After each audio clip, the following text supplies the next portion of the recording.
thunder over the Kremlin, Turkey is ready to send its troops into Ukraine. Erdogan delivers the most painful blow to Putin. Ankara's new turn could change the entire course of the war. Turkey is rapidly severing ties with Moscow and moving closer to Kyiv, the US, and the EU. This geopolitical shift is something the Kremlin is powerless to stop. More details to follow. Recep Erdogan has once again stabbed Putin in the back. The president of Turkey did this right after his latest meeting with Volodymyr Zelensky. At that time, both leaders behind closed doors reportedly discussed a number of very important issues regarding a ceasefire in Ukraine and subsequent security guarantees for official Kyiv.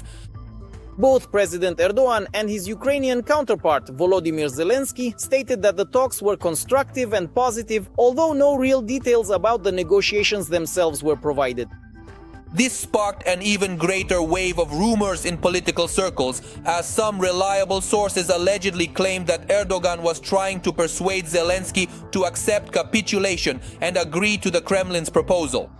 Others, on the contrary, insisted that the Turkish president was discouraging the Ukrainian leader from accepting Putin's peace plan and was urging an increase in military production.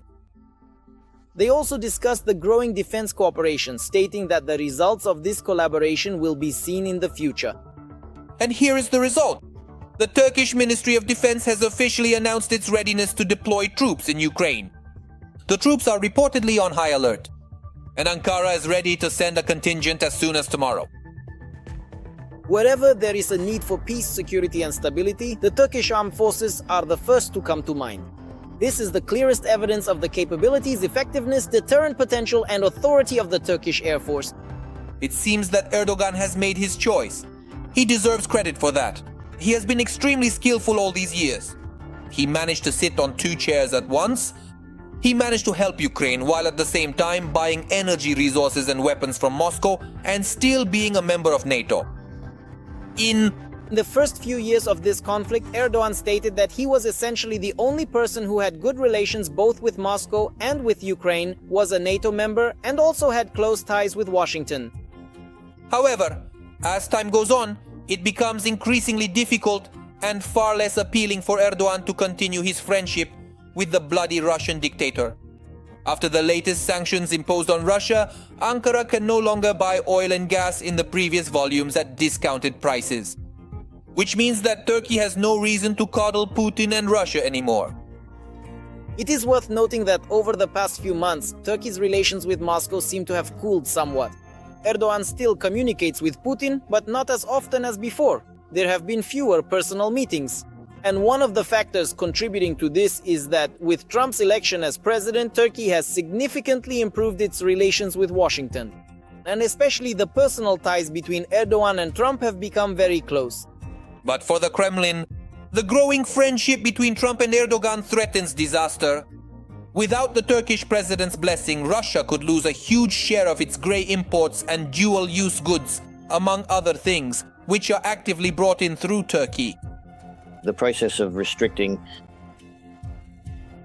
and reducing economic contacts with Russia is underway in all directions.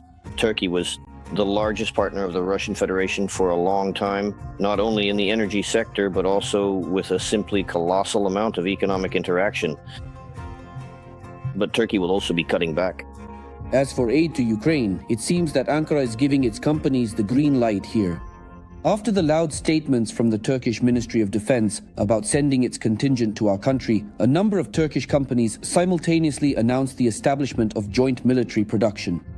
So it is quite possible that very soon, not only Ukrainian, but also Turkish missiles and drones, which until recently were friendly to the Kremlin, will be flying at Russian oil refineries deep behind enemy lines. Apocalypse in Russia. The new year is under threat of a total energy collapse. Muscovites and regional residents prepare for complete darkness. Ukrainian armed forces tore Russia's energy sector to shreds in retaliation for occupiers' attacks, and the disaster scale is only growing. What awaits Putin and Russians? Stay tuned to find out. The Ukrainian armed forces are significantly increasing both the number and effectiveness of strikes on Russian heating and power generation facilities.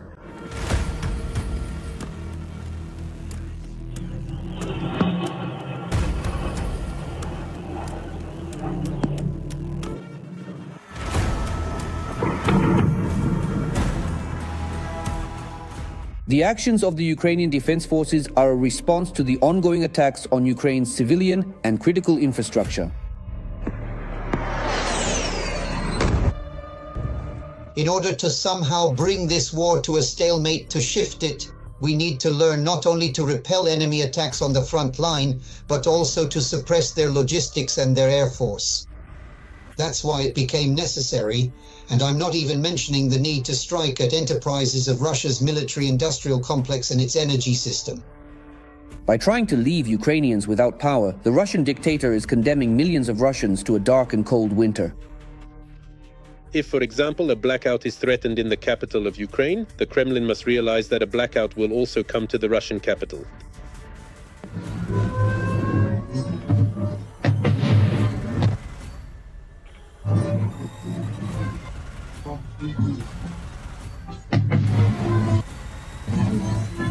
This is Belgorod. Basically, there's no electricity anywhere in Belgorod at all.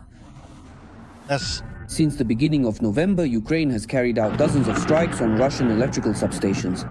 Long-range drones are cutting off power in occupied Donetsk and Crimea.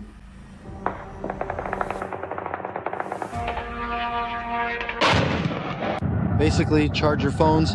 It looks like they've decided to cut off our power everywhere. I've already counted more than 30 of them. Kalushskaya, 32, darkness, and then it keeps going. Darkness, darkness, darkness.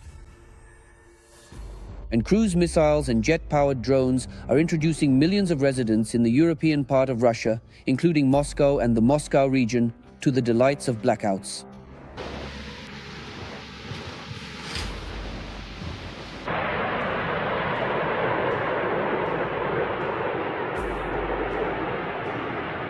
In addition to Ukrainian weapons, we must not forget about the deliveries of Western arms, which Ukraine has also recently begun using to strike Russian territory. The corresponding approval has been obtained.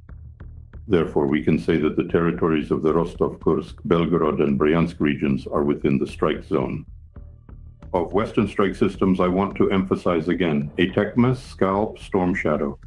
Only accordingly, the modernized version of the S-200 surface-to-air missile system. Before the onset of winter, Ukraine possesses a wide range of powerful long-range weaponry. Bark, Peklo, Polyanitsia, and FP-1 rocket drones, as well as Flamingo and Long Neptune cruise missiles, can reach the largest Russian cities, including heating and power supply facilities in Moscow and St. Petersburg. Taking into account the climatic features of the Russian Federation and the tactical and technical characteristics of the Ukrainian strike systems, the Russian Federation is facing a harsh winter, both literally and figuratively. First and foremost, this concerns thermal power plants and other production facilities that sustain the life of major Russian cities.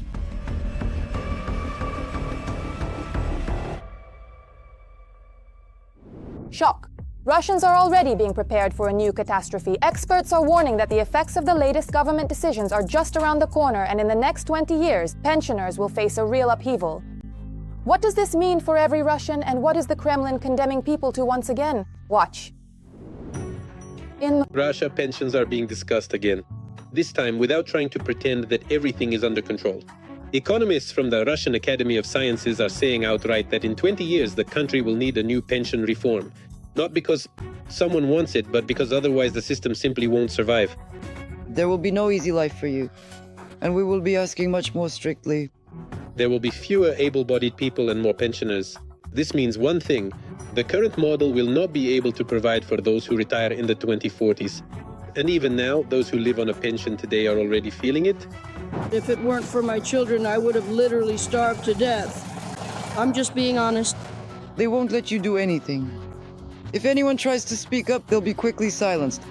That's how our government knows how to do things, right? Russian pensioners are far from being a picture of a peaceful old age. These are lines at clinics, saving on medicine, bags of pasta bought on sale, utility bills that get more noticeable every year than any promised indexation. Potatoes? It's just a disaster. I don't even let myself buy cabbage unless I really have to.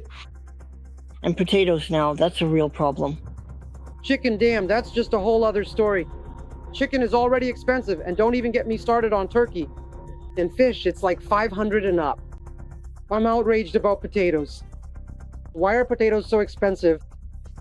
Some people toil away at their dakas just to get through the summer without extra expenses. Some keep working as long as they have the strength because a single pension is only enough for the bare essentials, and not always even that.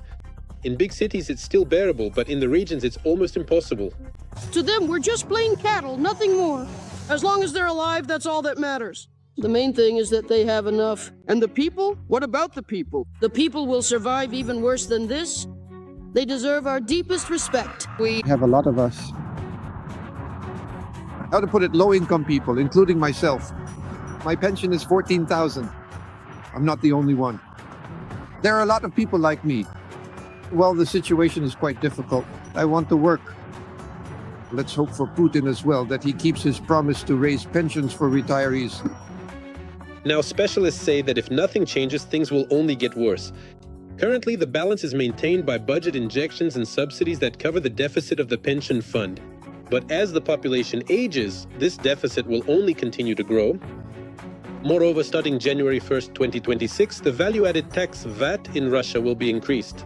The rate will rise from 20% to 22%. This means that everything an ordinary person buys, food, goods, services, will become more expensive. The funniest thing is that officials even claim that the amendments submitted to the government will benefit the economy, since they will allow the Bank of Russia to lower the key interest rate. First of all, expecting that any tax increase could in principle put the economy on a higher growth trajectory is simply foolish. Raising the retirement age only postponed the problem, it didn't solve it. Russia is gradually approaching a point where the choices will become much tougher.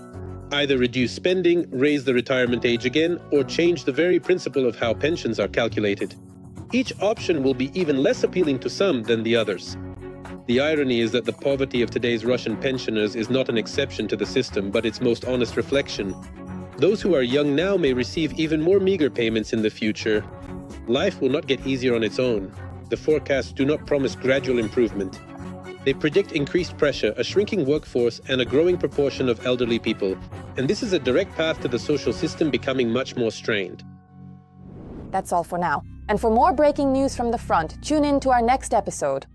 Every voice matters. Join our community, support independent journalism, and help us bring you the truth from Ukraine. Become a member of Ukraine Today. Join us now.